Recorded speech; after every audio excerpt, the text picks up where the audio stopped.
बिस्मिल्लाहिर्रहमानिर्रहीम अस्सलाम वालेकुम। मैं हूं सिकंदर हैदर और आप देख रहे हैं इलेक्ट्रिकल उर्दू ट्यूटोरियल्स चैनल।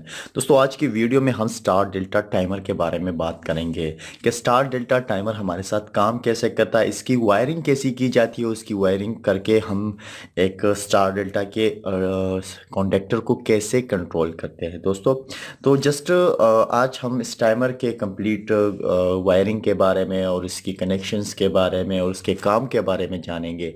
और उसके बाद हम स्टार डेल्टा जो स्टार्टर है उसको सीखेंगे कि कैसे वो काम करता है। उसके बाद उसमें मैन वायरिंग, एक्सिलरी वायरिंग और इसी तरह इसकी कनेक्शंस और उसके डायग्राम, ये सारे हम डिस्कस करने वाले हैं।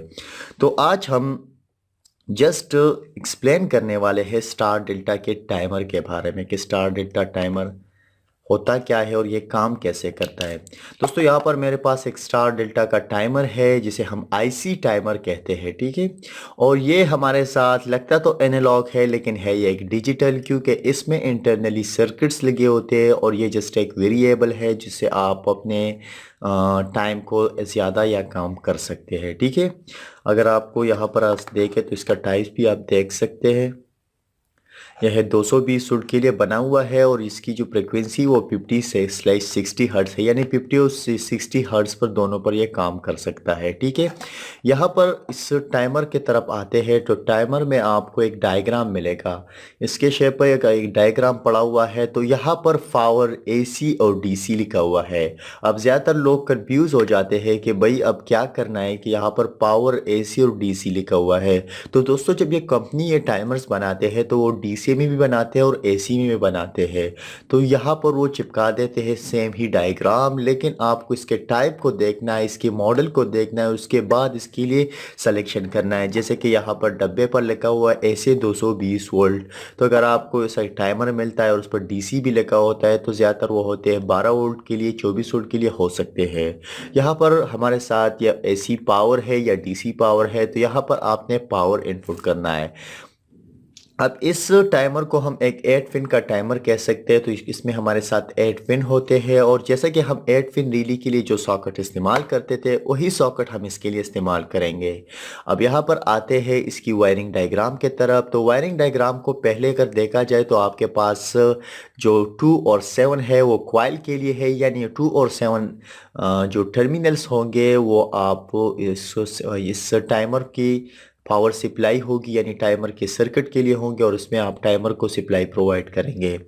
उसके बाद इसमें लगे हुए हैं 2 रिलीज और 2 रिलीज का जो कॉमन टर्मिनल है वो एक है 1 और दूसरा है 8।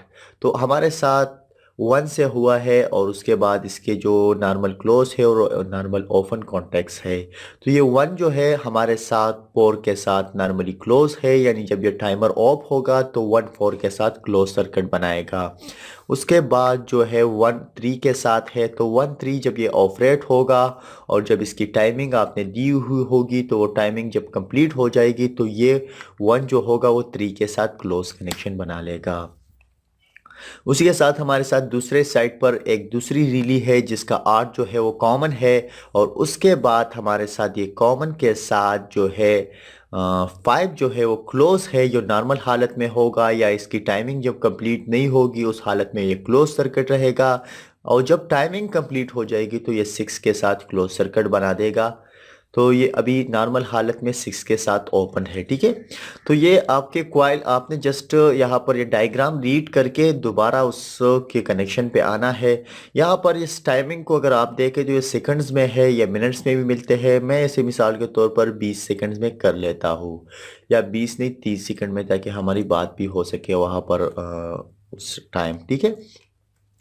अब यहाँ इसकी वायरिंग की तरफ आता हूँ। तो यहाँ पर मैंने न्यूट्रल, ये जो न्यूट्रल वायर है ये मैंने न्यूट्रल ये लिया हुआ है। तो ये न्यूट्रल मैंने 2 में कनेक्ट कर दिया। आप दिखाई आपको देख रहे हो ना, ये 2 है, ठीक है। और यहाँ पर हमारे साथ जो क्वाइल के कॉन्टेक्ट्स है वो है मेरे पास 2 और 7। तो न्यूट्रल मैंने 2 को दिया है। अब जो पेज सप्लाई है वो मैंने 7 को दिए है और 7 के बाद यही पेज सप्लाई मैंने 8 में कनेक्ट कर दिए, क्योंकि अगर मैं 8 में नहीं कनेक्ट करता तो यहाँ पर क्या लेता, ठीक है। तो ये सप्लाई मैंने 8 में कनेक्ट कर दी है। अब यहाँ पर जो 5 है ये क्लोज है नॉर्मली, ठीक है, और 6 है वो हमारे साथ नॉर्मली ओपन है।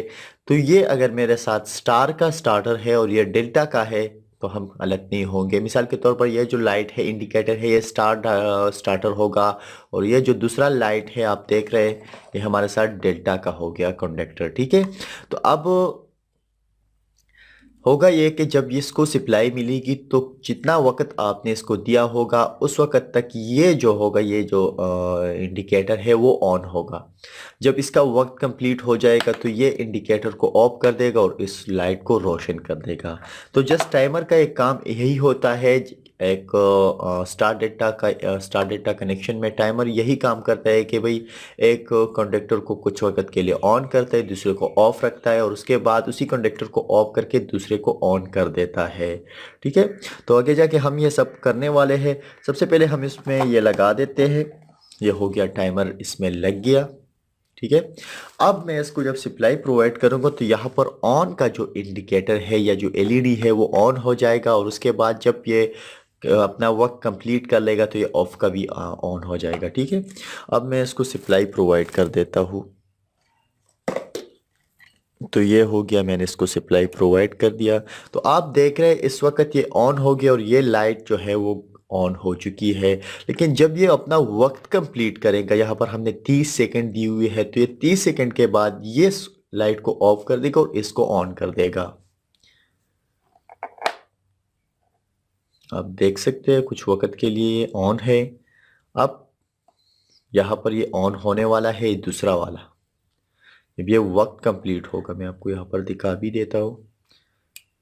आप देख रहे हैं कि यहाँ पर जब इसका टाइम कंप्लीट हो गया तो वो ऑफ हो गया, और ये जो है इसका ये लाइट ऑन हो गया, और उसके बाद ये लाइट भी ऑन हो गया। ठीक है, तो अब ये अगर इसने ये स्टार का स्टार्टर है तो ये डेल्टा का है। ठीक है, अगर मैं दोबारा इसे चेक करता हूँ, मैं इसके सेकंड्स कम करता हूँ, मैं तकरीबन इसे रखता हूँ 2 सेकंड्स पर। ठीक है, मैंने इसे ऑन कर दिया, 2 है या 5 है, 5 सेकंड से। ठीक है, अब देख रहे वहाँ पर ये इसको ऑफ कर देते हैं, उसको ऑन कर देता है। लेकिन इस टाइमर का ये काम नहीं है कि भाई इसी को सिर्फ हम स्टार डेल्टा में इस्तेमाल करें। भाई हम इसे इस्तेमाल कर सकते हैं अपने फॉरवर्ड रिवर्स कनेक्शन में, यानी कि एक मोटर कितने समय के लिए फॉरवर्ड में चाहिए, कितने समय के लिए रिवर्स में चाहिए, इसी तरह हम इसे इस्तेमाल कर सकते हैं अपने स्टेबलाइज़र में। लेकिन उसमें हम इसकी जो टाइमिंग रेंज है वो मिनट्स में खरीदेंगे, ताकि अगर हमारे साथ बिजली आती है तो होता यह है कि जब बिजली हमारे साथ कभी इस तरह हो जाती है कि आती है चली जाती है, उसके बाद दोबारा ही उसी टाइम आ जाती है, तो उस केस में हमारे जो रेफ्रिजरेटर कंप्रेसर होते हैं उसमें हमारे साथ रीली होती है, और उस रीली में हमारे साथ हीटिंग रेजिस्टर्स लगे होते हैं। जब वो हीट अप हो जाते हैं तो उसकी रेजिस्टेंस इतना ज़्यादा हो जाती है कि वो अब स्टार्टिंग जो टार्क होता है वो नहीं दे पाता, तो वो फिर लोड करते हैं, क्योंकि वो स्टार्टिंग टार्क दे ही नहीं पाता, और वो जो कंप्रेसर होता है वो विदाउट स्टार्टिंग टार्क स्टार्ट नहीं होता। तो उस केस में हम इस तरह का एक टाइमर इस्तेमाल कर सकते हैं। छोटे छोटे सर्किट्स भी मिलते हैं, वो ज़्यादा बेहतर है क्योंकि वो महंगे नहीं है, ये थोड़ा महंगा होता है। तो वो हम जब इस्तेमाल कर लेते हैं तो होता ये है कि जब बिजली आती है और दोबारा चली जाती है तो सेम टाइम पे अगर बिजली आ जाए तो ये 5 मिनट तक बिजली नहीं छोड़ता घर को। तो इसके साथ एक रीली लगी होती है, हम आपको आगे जाके वो भी आपको समझा देंगे। ठीक है, तो ये बहुत ही आसान और सिंपल सी कनेक्शन है। इसी के साथ ही आज की वीडियो ट्यूटोरियल ख़त्म होती है। मज़ीद ट्यूटोरियल के लिए हमारे यूट्यूब चैनल को सब्सक्राइब कीजिए, हमें अपने दुआ में याद रखिए, हमारी वीडियो को लाइक और शेयर करना ना भूलिएगा। अल्लाह हाफिज़।